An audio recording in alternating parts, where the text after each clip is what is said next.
Olá, tudo bem? Bem-vindo ao canal Viver de Renda. Se inscreva no canal, deixe seu like e compartilhe com os amigos. Nos acompanhe também no Instagram Viver de Renda Canal. Bom, estamos chegando ao fim de mais um ano, final do ano de 2023. Eu gostaria de agradecer muito a companhia de todos vocês ao longo deste ano, né? Vale lembrar que criamos o canal Viver de Renda em julho de 2020. Em julho de 2020. Estamos aí fazendo essa caminhada, né, de meados de 2020 até o presente momento, já encerrando 2023. Foi uma caminhada até aqui muito positiva. Nosso intuito sempre foi compartilhar com vocês um pouco da nossa experiência, um pouco das coisas que a gente aprendeu, das coisas que a gente teve a oportunidade de vivenciar, e acredito que tivemos êxito neste propósito. O canal já conseguiu atingir 9 milhões de visualizações até agora.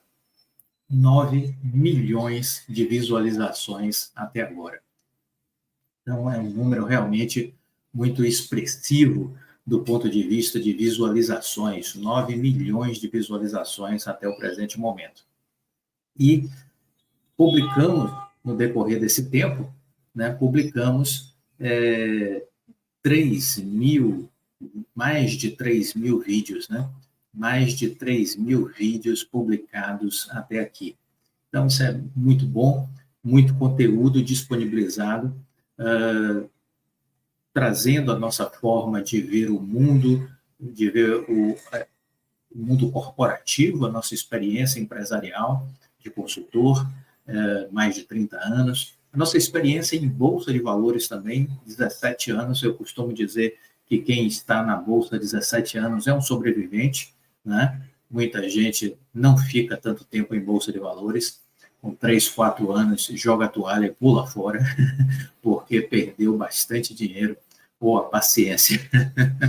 A Bolsa não é uma coisa fácil, não acredite nos que dizem que a Bolsa de Valores é fácil. Não, não é. Isso é mentira. A Bolsa de Valores ela exige muita disciplina, ela exige muito preparo, muito estudo, muito conhecimento, dedicação diária, semanal, mensal, semestral, anual. Se você não tiver esse desprendimento para aprender o tempo inteiro, você não terá êxito na Bolsa de Valores. Isso eu lhes garanto, né? E você acerta, você erra. O importante é errar menos do que acerta. Errar menos do que acerta. E quando acertar numa amplitude muito maior do que os erros cometidos. Uma amplitude muito maior do que os erros cometidos. Bom, então, nessa jornada, eu aproveito para já deixar aqui o meu muito obrigado a todos que nos ajudam a fazer o canal Viver de Renda. O nosso sentimento é um sentimento de que estamos contribuindo. Talvez muitos não entendam o nosso trabalho, acreditamos sim, que existem aqueles que não entendem, aqueles que entram eventualmente aqui no canal, assistem um vídeo, depois demora 3, 4 meses para aparecer de novo, essas pessoas não conseguem entender. É como se fosse ler o livro, né? Então você pula 100 páginas, a história já passou e você não consegue se encontrar, né? Se encontrar na narrativa. Então as pessoas perdem o fio da meada. Então a gente sabe que tem gente que realmente não entende o que nós fazemos aqui. Mas aqueles que nos acompanham com mais assiduidade, esses sim, entendem a nossa filosofia, a nossa forma de trabalhar, e muitos me procuram, mandam mensagens, declarando a importância do que fazemos. Para 2024, eu quero aqui já antecipar que para 2024 nós vamos reduzir um pouco a nossa disponibilização de conteúdos gratuitos. Vamos diminuir um pouco a nossa disponibilização de conteúdos gratuitos. Vamos precisar ter um tempo maior para nos dedicarmos àqueles que estão nos procurando para contratar os nossos serviços, seja como consultor empresarial, seja como mentor, ou o próprio trabalho que envolve a seleção de empresas. Tudo isso nos exige mais dedicação, tem exigido mais dedicação. Então, por mais que você busque apoios de pessoas que possam lhe ajudar nas rotinas, chega uma hora que você precisa de um tempo maior de concentração, de dedicação, e aí esse trabalho do dia a dia já começa a ficar prejudicado. Então, nós estaremos reduzindo um pouco, a partir de janeiro, esta nossa exposição de conteúdos gratuitos aqui no YouTube. Vamos manter, mas numa quantidade menor, né? Já houve épocas que a gente produzia 3 vídeos por dia, não é verdade? Então, a gente vem fazendo um trabalho de redução de carga de trabalho gratuito, e nós agora, em janeiro, estaremos fazendo um novo redimensionamento do nosso trabalho. Teremos vídeos sempre às terças, quintas e sábados, a priori. Terças, quintas e sábados. A princípio, vão ser esses os dias que nós vamos estar colocando conteúdo gratuito no canal. E aí vamos nos concentrar mais no nosso trabalho de mentoria, nosso programa de mentoria que vem evoluindo muito bem, gerando muitos bons resultados para quem está fazendo a nossa mentoria. Vamos nos dedicar ainda mais para a seleção de empresas, que é algo que também tem gerado resultados maravilhosos para quem tem assinado a seleção de empresas, e outros projetos também que a gente vem aí se organizando para nos desafiarmos neste ano novo. Por fim, quero desejar a todos um feliz ano novo, um 2024 espetacular, com muita saúde, muitas alegrias, muito sucesso para vocês, seus familiares, amigos, que vocês possam realizar os seus sonhos, e lembrando-se sempre, façam o seu melhor, ofereçam o seu melhor diariamente, né? Não se contentem com pouco, ampliem o sarrafo, ampliem a inquietude de modo a buscar cada vez mais. Mas seja generoso, saiba reconhecer, seja uma pessoa do bem, não perca seu tempo com críticas a terceiros, foque em fazer o bem, foque em transformar a vida de pessoas. O que plantamos, colhemos. Se plantamos coisas boas, colhemos coisas boas. Se plantamos coisas ruins, vamos colher coisas ruins. Essa é a dinâmica da vida, aprendi isso ao longo dos meus mais de 30 anos aí de consultoria empresarial. É uma verdade que você não tem como refutar. Então, um 2024 maravilhoso para todos vocês. Vamos falar sobre alguns conteúdos que eu julgo importantes nesse apagar das luzes do ano que se finda, de 2023, que eu acho que vale a pena uma reflexão. O senhor do Azul deu essa declaração agora recentemente. Ninguém está feliz com o preço da passagem aérea. Ninguém está feliz com o preço da passagem aérea. John Hodgson, ele fez coro e criticou a política de preços de querosene de aviação da Petrobras. O principal custo das companhias aéreas, querosene de aviação.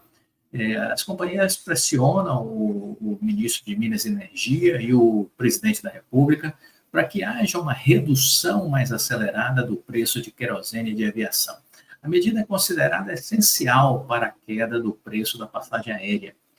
Ninguém está feliz com o preço da passagem, disse o CEO da Azul, John Hodgson. No terceiro tri, perdi dinheiro. O país tem de colocar mais gente voando.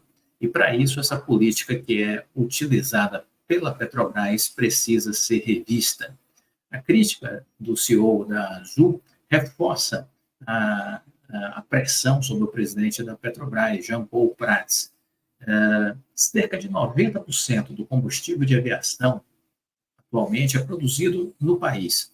Outros 10% são importados. Mas a Petrobras cobra da gente esses 90% como se fossem importados, o que torna o combustível no Brasil um dos mais caros do mundo. Então, veja a lógica, né? Que não há. Cerca de 90% do combustível de aviação é produzido no Brasil, apenas 10% são importados, mas a Petrobras cobra estes 90% como se fossem importados. Isso torna o combustível no Brasil um dos mais caros do mundo. John Hodgson afirma que suas aeronaves estão abastecendo em Paris, na Flórida, em Portugal, para compensar os preços elevados do Brasil. Veja que loucura. Assim, os preços estão 30% acima da média mundial. Os preços da querosene de aviação no Brasil estão 30% acima da média mundial. Se a Petrobras não cobrasse da forma como vem cobrando, seria possível que aqui o combustível fosse somente 9% mais caro do que no restante do mundo. Então, tá aí. Essa é uma reflexão que precisa ser feita, né? O governo tem batido nessa tecla que as passagens estão caras, as companhias não podem fazer milagre. Vamos lembrar que as companhias aéreas, muitas quebraram durante a pandemia, as que sobreviveram tiveram socorro dos governos. No caso das empresas aéreas brasileiras, elas tiveram que se virar por conta própria, porque não houve nenhum tipo de socorro por parte do governo federal do nosso país. Então, eles conseguiram superar as dificuldades, mas não há mágica a ser feita, né? Então, para baratear efetivamente as passagens, a gente precisa de uma melhor composição no custo do querosene de aviação, e aí a bola está com a Petrobras, que precisa rever a sua política de preços. Muito bem. Uma reflexão de fim de ano. Veja que nós estamos terminando o ano com um crescimento de PIB aí na casa de 3%. Os economistas tinham dito no início do ano que nós cresceríamos 0,8%. Por falar em economistas, eu fui surpreendido agora no final do ano, não sei se vocês tomaram conhecimento, com um prêmio dado por categorias de economistas, reconhecendo a nossa ex-presidente Dilma Rousseff como economista do ano, como personalidade da área econômica do ano. Eu consigo entender a lógica de um reconhecimento desta natureza, né? Nós tivemos um desastre econômico na gestão da dona Dilma, o PIB brasileiro caiu 8%. Reconhecer hoje essa senhora como personalidade da área econômica do ano, olha, é uma forçação de barra ou uma falta de noção grotesca, né? É demais. Mas são esses economistas que dizem que o PIB vai crescer 0,8%. Essa turma, essa buscada que diz que vai crescer 0,8% e a gente vai crescer 3%, fechar o ano em 3%. Bom, por que é que essa turma da bolha de direita e de esquerda, por que essa turma da bolha não consegue entender as razões pelas quais o Brasil tem crescido acima das suas diminutas expectativas, né? Desde 2021, os economistas que acompanham o ritmo da atividade econômica têm revisado para cima suas projeções ano a ano. O PIB de 2023 já foi de uma alta de 0,5% para 1% no começo do ano e agora fechando o ano em 3%. Os analistas, eles costumam seguir modelos estatísticos, matemáticos, suas caixinhas laboratoriais e pensam que o mundo não tem dinâmica, que o mundo é estático, que aquele modelo, por si só, ele resolve todas as coisas. E nós estamos vendo, nos últimos anos, que existe algo acontecendo fora da caixinha, fora da curva, e isso tem muito a ver com o que nós começamos a falar na nossa mentoria, na seleção de empresas, do que se trata o PIB potencial. Ou seja, a capacidade de um país de crescer, além das expectativas, em função de uma série de reformas, de condicionantes estruturais que permitem que haja uma energia de crescimento muito forte, que fuja dos modelos matemáticos convencionais. O país fez várias reformas desde o governo Temer. Reformas importantes, reformas estruturantes, estruturais. Nós podemos aí listar a reforma da Previdência, a reforma trabalhista, nós podemos falar a respeito do teto dos gastos, da autonomia do Banco Central, da lei do bem, do marco legal do saneamento. Podemos falar agora da reforma tributária.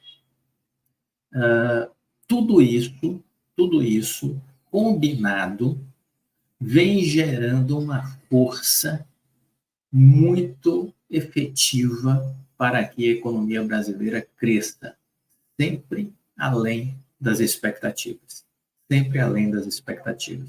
Então, veja, se você pegar um recorte de 2021, as previsões de início de ano eram de 3,41% de crescimento. Final do ano, 4,8%. Em 2022, 0,28%. No final do ano, 2,9%, já foi atualizado, inclusive, para 3%. 2023, 0,8% as previsões. Término do ano, as projeções estão em 2,84%, mas a gente entende que vai fechar na casa dos 3%. Vamos aguardar, né? Então, estas previsões foram todas sendo atropeladas pela realidade. E essa realidade, por mais que os economistas da bolha, depressivos, pessimistas, pudessem estar, esses dados eram visíveis para quem tivesse um pouquinho de boa vontade de sair andando pelas ruas do país e observando o que estava acontecendo. Uma série de fatores justificariam ver uma economia aquecida, uma economia em expansão, e foi isso que aconteceu ao longo de 2023. Então, nós estamos chegando a um final de ano com um resultado realmente muito positivo. E 2024 esperamos algo muito parecido. Os pessimistas, novamente, estão dizendo que o PIB vai crescer 1,5%. Nós estamos cravando desde já 3%. É a nossa expectativa para o crescimento do PIB no ano que vem. Vamos falar de fibra ótica? Vamos falar sobre o grupo Aloha. O grupo Aloha vem chamando a atenção. Eles chegaram a 1,5 milhão de clientes conectados em fibra ótica. 1,5 milhão de clientes conectados. Uma empresa que era pequena e que foi comprando outras pequenas empresas e foi crescendo, se tornando uma empresa que nós já podemos dizer que é uma empresa de médio porte, com 1,5 milhão de clientes conectados em fibra ótica. Vamos lembrar que a Oi tem 4,3 milhões, seria uma empresa grande, né? A Vivo já está com 6 milhões de clientes conectados, líder de mercado. Mas o que chama atenção é que existe agora pequenas empresas que chegaram a um estágio de médias empresas, que é o caso do grupo Aloha, cujo um dos donos deste grupo empresarial é o ex-presidente da BRF, da Petrobras, da RBS, o Pedro Parente. Então, eles estão com mais de 5 mil colaboradores, né, no grupo, mais de 280 cidades sendo atendidas e com mais de 500 soluções B2B em cidades de atuação, né? Eles estão aí trabalhando com 140 mil quilômetros de fibra ótica, né, cobrindo já as cinco regiões do Brasil. Então, e eles estão falando que a perspectiva para esse ano é dobrar de tamanho. O desafio do grupo Aloha para este ano é dobrar de tamanho. Então, nessa guerra que nós dissemos, olha, vai haver um movimento de consolidação de fibra ótica. Nós estamos vendo isso acontecer. Nós falamos isso em 2021. Isso vai acontecer, está acontecendo. Quem se lembra disso, deixa aqui seu depoimento, se lembra dessa nossa fala. Então, de 2021 para cá, de fato, essa consolidação foi acontecendo. Foi acontecendo e foi gerando novos players altamente competitivos. E a Oi foi ficando para trás. Esta é a grande questão. A Oi foi ficando para trás. Lamentavelmente. A empresa onde os PowerPoints diziam muito foi ficando no caminho. Ela que tinha uma disputa mais ou menos apertada com a Vivo, viu a Vivo abrir frente. A Vivo, que tinha 5,2 milhões, quando a Oi tinha 4,2 milhões de clientes conectados, a Oi praticamente não cresceu nada ao longo desse ano, termina aí o ano com 4,3 milhões de clientes conectados. A Vivo está terminando com um pouco mais de 6 milhões de clientes conectados. Abriu frente, essa é a verdade, abriu frente. Bom, vamos, já que mencionamos a Oi, dizer que temos notícias sobre a Assembleia de Credores da Oi, né? Há uma nova proposição de tempo de que essa Assembleia aconteça até o mês de fevereiro de 2024. Vamos lembrar que o presidente Rodrigo Abreu disse que isso aconteceria ali por volta de maio, depois passou para junho, passou para setembro, disse que era até o final deste ano, e agora a Assembleia de Credores está aí com uma nova perspectiva para fevereiro de 24. Nada nos surpreendeu essa demora, nada nos surpreendeu. A juíza que está cuidando agora do caso da Oi, no Tribunal de Justiça do Rio de Janeiro, ela concordou com o pedido de postergação feito pela própria Oi, com relação a essa assembleia ser marcada para fevereiro, né? Ela deu esse benefício à Oi. Então, a empresa informou, em fato relevante, que pretende realizar uma Assembleia Geral de Credores para votar o novo plano de recuperação judicial até fevereiro de 2024. As recuperandas se comprometem a praticar todos os atos a fim de que a Assembleia ocorra no mais tardar até o final do mês de fevereiro, diz a sentença da juíza Caroline Rossi Brandão Fonseca, da 7ª Vara Empresarial, que está substituindo o nosso antigo juiz Fernando Viana. A Assembleia estava prevista para acontecer este mês de dezembro, após já duas alterações de data, estava prevista agora para dezembro, né? Mas a operadora ainda tem mais de 160 mil credores, conforme lista enviada ao Tribunal de Recuperação Judicial, e está, neste momento, em processo de individualização dos bondholders, cujo edital foi publicado dia 5 de dezembro e tem prazo de 40 dias para a resposta dos interessados. Por conseguinte, o Grupo Oi, antes do recurso dos referidos prazos, está impossibilitado de realizar a Assembleia Geral de Credores, reconhece a magistrada. Segundo ela, a RJ sofre atrasos diários devido ao volume de habilitações de crédito.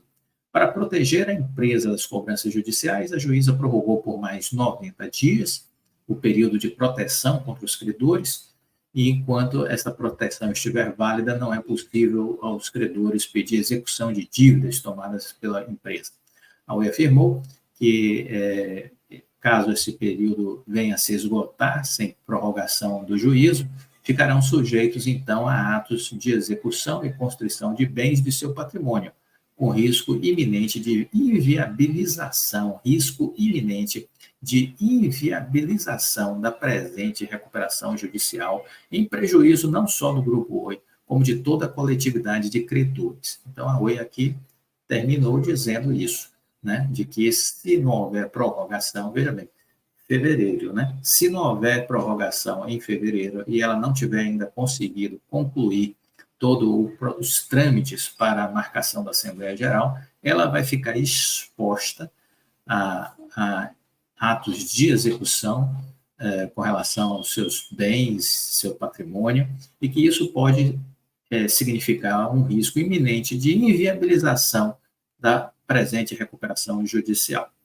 Diante da notória magnitude e complexidade, ora já reconhecida pelo juízo, não há dúvida de que a nova prorrogação, suspensão das execuções em face das recuperandas é a medida adequada, razoável e proporcional para a preservação da empresa, manutenção do equilíbrio econômico e interesse social.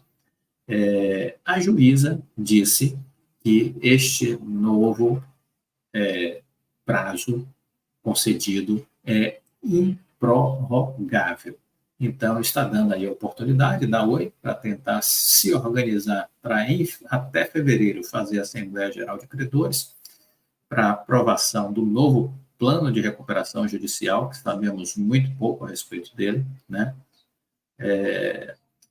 Face a pouca transparência da empresa, e essa data aí de prorrogação, ela, segundo a juíza, não terá nova prorrogação, né? Então, a Oi terá que se organizar para decidir sua vida neste período, neste prazo, né? Então, vamos ficar atentos a isso, porque é algo importante, né? Para quem ainda acompanha o case. É um estudo de caso que estamos fazendo, vamos acompanhar até o desfecho dessa novela, seja ele positivo ou negativo para a empresa, né? Seja ela capaz de sobreviver, nos surpreendendo, ou apagando as luzes e decretando falência. Então, a gente vai seguir acompanhando.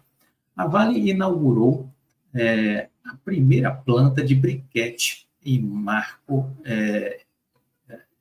a planta de briquete, e isso é um marco rumo à diversificação de portfólio.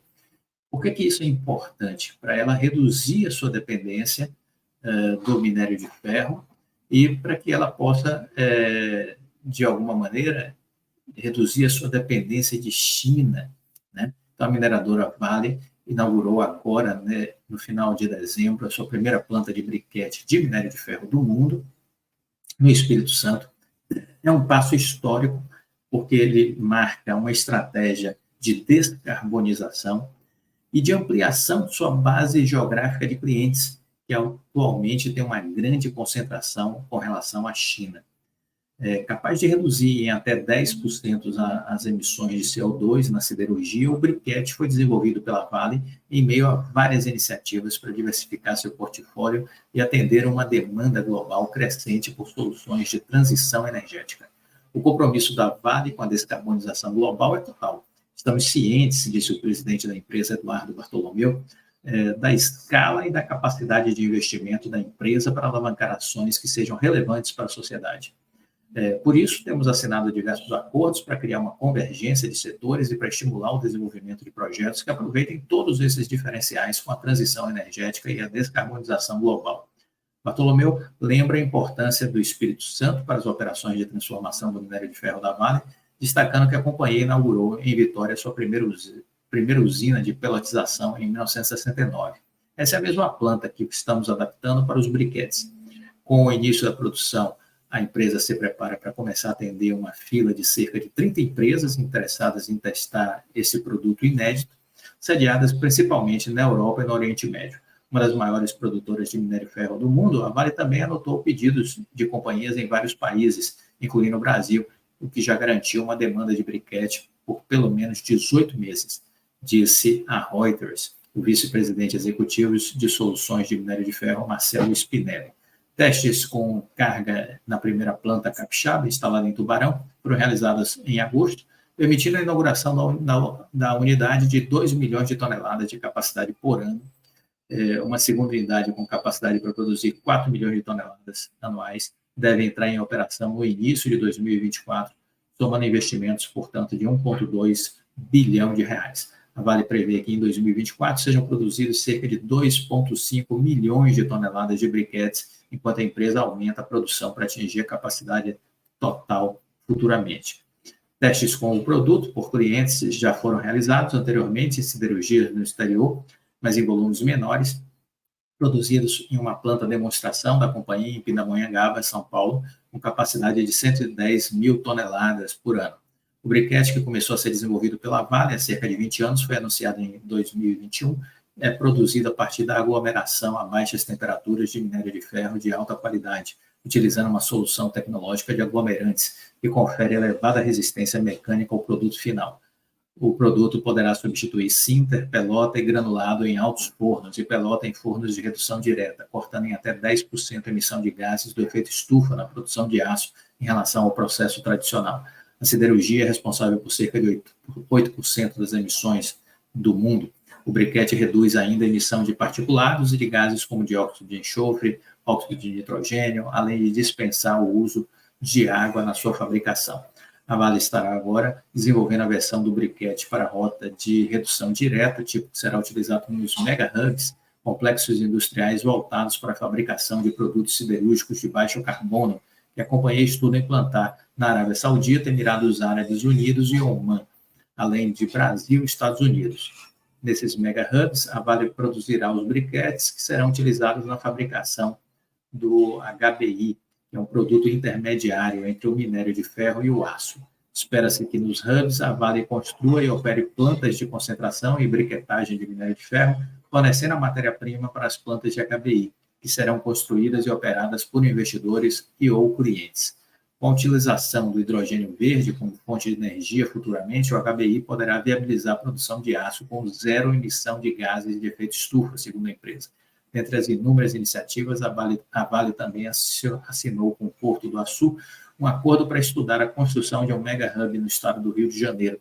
A mineradora anunciou ainda, com a Petrobras, um protocolo de intenções para avaliar iniciativas conjuntas em soluções de baixo carbono. As iniciativas fazem parte da estratégia da Vale para reduzir em 15% as suas emissões de escopo 3 até 2035, mas também de alavancar sua competitividade frente às suas principais concorrentes australianas. A empresa também busca reduzir suas emissões líquidas de carbono diretas e indiretas em 33% até 2030, como o primeiro passo para se tornar uma empresa de carbono zero em 2050. Então, está aí notícias a respeito da Vale nesse final de ano, notícias animadoras, eu diria, notícias de reposicionamento, de posicionamento estratégico, enfim, empresa olhando para o futuro e para as tendências, necessidades do amanhã. As empresas que vão sobreviver são aquelas que estão atentas às tendências e correm para se ajustar a esses movimentos. Muito bem, se você gostou desse vídeo, eu agradeço, deixe o like, compartilhe com os amigos e, mais uma vez, um feliz ano novo, com tudo de bom, de melhor, muita saúde, muita paz, muitas alegrias e realizações para todos vocês. Fiquem com Deus. Tchau.